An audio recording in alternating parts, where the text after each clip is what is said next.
Hello les petits potes. Bienvenue. Je me suis dit, pour une fois, si on parlait littérature, grand art et tout ce qui va avec, non, tout simplement bouquins que j'ai lus et que je trouvais sympatoches. Et je me dis, tiens, pourquoi pas partager, enfin presque tous sympatoches. On va partir du moins bien au mieux. Et je me suis dit que c'était sympa de partager ça. Et voilà, d'en discuter tout simplement. Et voilà. Ceci n'est que mon avis, bien entendu. Ça n'est pas du tout un avis universel. J'ai même pas été voir les avis, surtout pour le meilleur. J'ai même pas été voir les avis sur internet, voir si tout le monde était d'accord avec moi ou si j'étais le seul à me taper un trip sur le sujet. Mais bon, voilà. Donc là, mon avis personnel est tout simple. Le premier que j'ai lu, tout simplement, je me suis fait avoir à la pochette du livre. Simplement, c'est l'image, c'est la couverture qui m'a eu. C'est une tasse de daddy et une pincée d'amour de Victoria Sue. Bon, bien entendu, ça parle d'une histoire d'amour. On va guère s'étonner sur le sujet. Le monsieur est assez très sympathique, très charmant du moins. Et quand j'ai lu le résumé, j'ai vu cette petite histoire d'amour entre deux hommes. Je me suis dit que ça pouvait être pas mal bien sympa. Et l'histoire était pas désagréable apparemment selon le résumé et selon je vais pas spoiler tout le livre. Mais pour ça, d'ailleurs, pour pouvoir le spoiler, il a fallu que j'arrive jusqu'au bout, mais je me suis arrêté là. N'ai pas été plus loin, j'ai vraiment pas accroché. Et pourtant, ça partait bien parce que l'histoire, c'est quand même un gars qui arrive quand même presque à la cinquantaine, qui pensait qu'il allait finir célibataire et qui tombe sur un petit jeune et petit coup de foudre. Et voilà, et on suit un peu leur évolution à tous les deux. Même chose pour le plus jeune qui pensait qu'il avait une bonne image de la vie. Et quand on commence à lire le livre, on se rend compte que le petit monsieur, ici presque quinquagénaire, a fait fortune dans une sorte de pâtisserie, cupcake, machin, enfin bref. Et on arrive un peu sur une sorte de Christian Grey. On sera un petit côté 50 nuances de Grey à la gay. Mais j'ai pas accroché. Ça aurait pu, justement, parce que j'ai lu les 50 nuances de Grey, j'ai trouvé ça fun, et je me dis, tiens, la version gay, qu'est-ce que ça peut donner, machin. Mais je sais pas, il y a un côté chelou, malsain. C'est trop bizarre. C'est l'interaction entre les personnages, il y a des jeux de rôle bizarres, il y a. Je sais pas. Franchement, j'ai pas du tout accroché. Il y a le côté Christian Grey qui contrôle tout, et ça, c'est bien sympa. L'autre, il est un peu paumé dans sa life, donc c'est pas plus mal non plus d'avoir un guide comme ça. Mais je sais pas. Il y a un truc dans les relations et machin qui n'est pas. Ça n'a pas l'air fort. Enfin, peut-être que si j'allais continuer, peut-être que j'aurais mieux compris la psychologie du truc, mais non, ça ne m'a pas du tout pâmé et je n'ai pas été plus que là. Ça devenait vraiment, je me suis dit, allez, accroche-toi, il y a moyen. Il y a plein de livres qui ont du mal de démarrer, machin, mais enfin, je veux dire, l'histoire s'installe quand même tout de suite. On ne rame pas pendant des pages et des pages de savoir coup de foudre, pas de coup de foudre. On le voit clairement qu'il y a une intérêt, machin. Mais je sais pas, il y a d'autres personnages qui arrivent dans l'histoire. Il y a la sœur du gars ici, qui a une copine aussi. Et elles ont déjà une relation bizarre. Je sais pas. Oui, 50 news de Grey, il y a tout le package qui va avec, et c'est pas non plus une amourette, peace and love, on tombe fou amoureux à la Blanche-Neige. Il y a aussi de toute histoire un peu scène et tout ça, enfin bref, mais ici je sais pas, franchement j'ai pas accroché.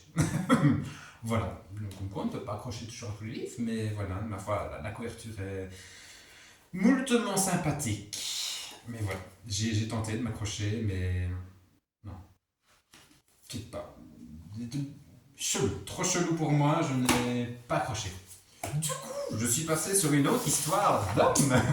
Selon la couverture, ça se voit à peine. Et c'est Now and Forever de.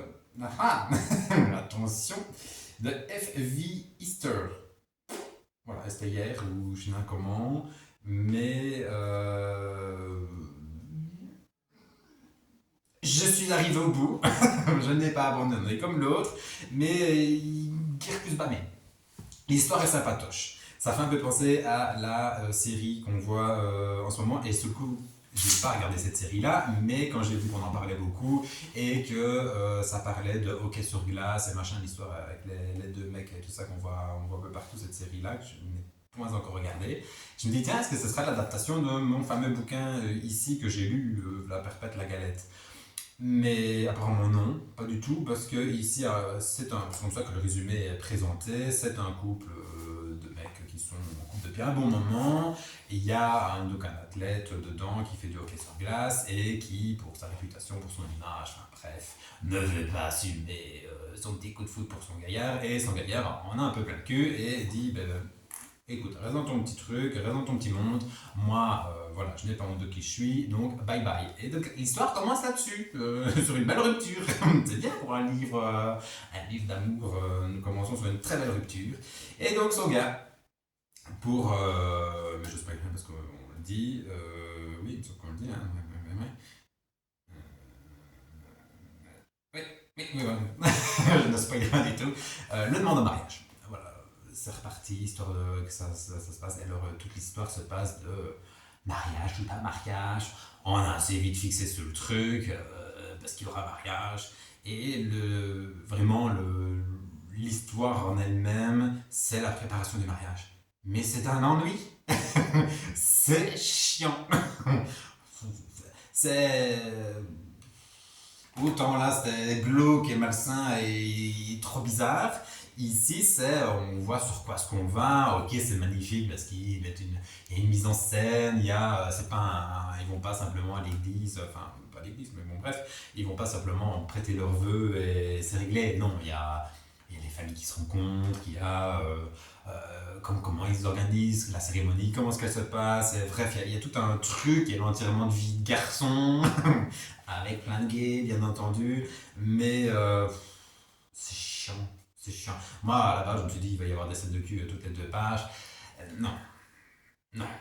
Et en plus, enfin, je trouve que ça finit un peu sur une scène de cul et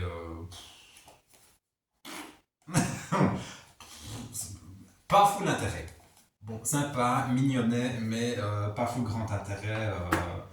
Bref, dès le départ, on sait où on va. De toute façon, tout est dit dans le résumé. Et voilà, vraiment, le seul truc intéressant de le livre, c'est vraiment de découvrir comment, ce qu'ils en arrivent au mariage, et machin, enfin, perte de temps. On arrive maintenant sur du plus intéressant. Bon, nous sommes toujours sur un level testostérone, toujours. Toujours pas mal, et on est à peu près sur le même style d'histoire que de la première histoire. Donc c'est un étalon adopté de l'écrivain Dana Blue. Donc voilà, donc c'est un monsieur qui gère un ranch, qui vit sa petite vie bien pépouze, qui a dans la trentaine bientôt 40. Bientôt quarantaine, le petit monsieur, bah voilà, il est tout tranquille, il gère son ranch, il dirige son petit monde sans aucun tracas, c'est lui le boss. Et puis c'est tout. Et il a un vieil ami de fac ou je sais pas quoi, qu'il contacte parce qu'il a son gamin qui est à l'UNIF, qui fait un peu les 400 coups et entre pendant les congés scolaires, histoire de lui serrer la vis, il lui demande s'il serait d'accord d'accueillir son gamin et de le faire bosser. Allez, va nettoyer les chevaux, ça te fera l'éducation. Et donc l'histoire, voilà, c'est comme ça que c'est lancé. Et donc le petit jeune étudiant vient un peu perturber la vie du gaillard parce que le gaillard est bien rangé dans ses histoires. Et c'est lui qui dirige tout, mais bon, mais voilà, le petit jeune essaie de faire sa place et de dire tête à tout le monde. Et donc voilà, toute l'histoire se passe là-dessus. Et le résumé dit, il y a un petit coup de foot qui se passe, coup de foot ou pas coup de foot, on ne sait pas trop. Toujours est-il que le truc. C'est quand même le gamin de son pote. Hein. C'est un peu chelou, mais bon, voilà. De toute façon, les des différences d'âge chez nous les gays, c'est quand même monnaie courante. Et c'est assez sympa. C'est assez sympa parce qu'il y a quand même. Il n'y a pas juste l'histoire d'amour, baisera, baisera pas, sortira pas ensemble, est-ce qu'ils s'aiment, est-ce qu'ils se détestent, parce que tout est là, hein, on ne sait vraiment pas s'il y a moyen qu'ils s'apprécient, parce que franchement, ça part pas autour de bons trucs et on se demande. Jusqu'à la fin, on se demande, et jusqu'à la fin, ça peut aller dans un sens comme dans l'autre. Donc vraiment, il faut aller jusqu'au bout pour avoir l'issue. Et voilà, donc ça je vous laisserai découvrir tout ce qu'il en est. Mais il y a aussi la vie orange. C'est ça qui est sympa. Il y a la petite vie agricole, comme ça. Enfin, c'est américain, hein. On n'est pas du tout sur la petite Ardenne, tranquillou. Mais c'est sympa parce qu'il y a une intrigue aussi avec des vaches qui commencent à mourir, toutes les unes derrière les autres. Enfin, bref, il y a tout un truc. Et ce qui fait que ça ne fait pas une histoire un peu lente et mollassonne comme l'autre. C'est très intriguant, très sympa. Sympa. Je vous conseille. C'est très sympa. Surtout pour le dénouement, pour savoir ce qui se passe, s'ils vont se détester à vie, à ne plus jamais se parler, ou si justement ils s'acceptent l'un l'autre et c'est l'idylle. Voilà. Jusqu'au bout, on pense que ça va être un truc, et puis quand tu fais c'est l'autre, et puis on se dit tiens, est-ce qu'il va pas avoir un rebondissement ou quoi, enfin bref. Et le petit dernier, c'est une histoire, oh ben restons sur les ranchs et tout ça, nous sommes sur une histoire de cow-boy. Donc c'est Sans foi ni loi de Marion Brunet. Brunette, je ne sais pas comment ça se dit. Et ce livre m'a captivé, il nous tient en haleine jusqu'au bout. Le truc démarre, il y a un jeune homme, oui, on ne dit pas son âge, hein, un jeune adulte qui rentre tout doucement dans la vie, qui a fini. Mais ça se passe au western, hein, ça ne se passe pas dans le jour actuel, ça se passe vraiment, c'est un western. Hein. Une petite maison de la prairie, clairement. Et il est tout seul chez lui, il y a un cowboy qui débarque, qui a des hommes de loi derrière lui, il se fait kidnapper et hop, voilà que l'aventure est lancée. Donc nous suivons cette aventure. Le cowboy se révèle être une femme. Et voilà.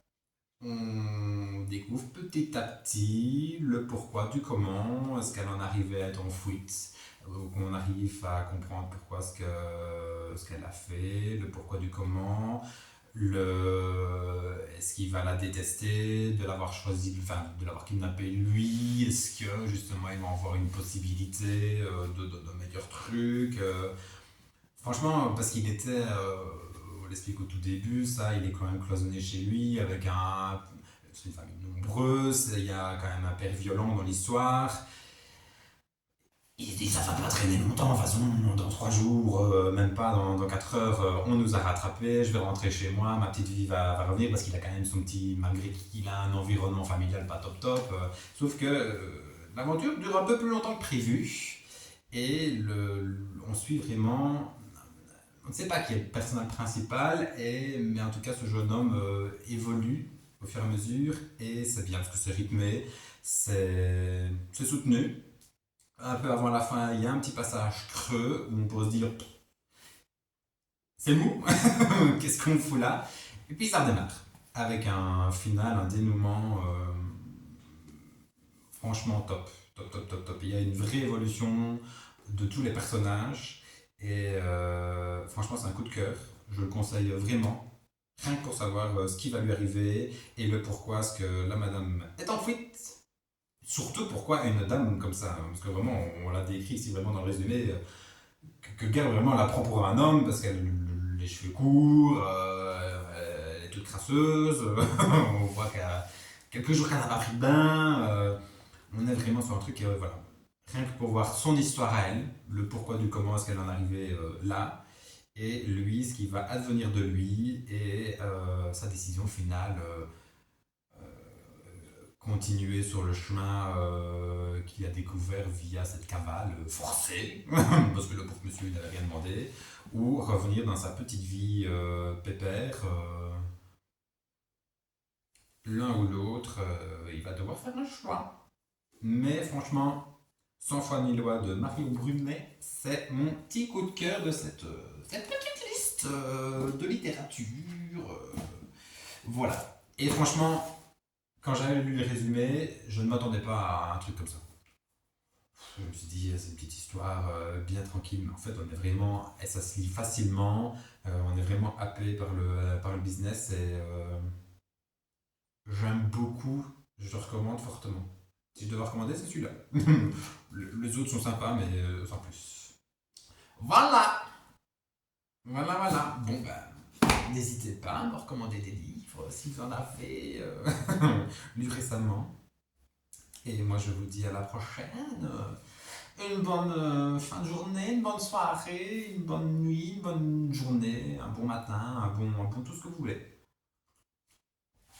Tant que c'est bon, c'est le principal. À la prochaine!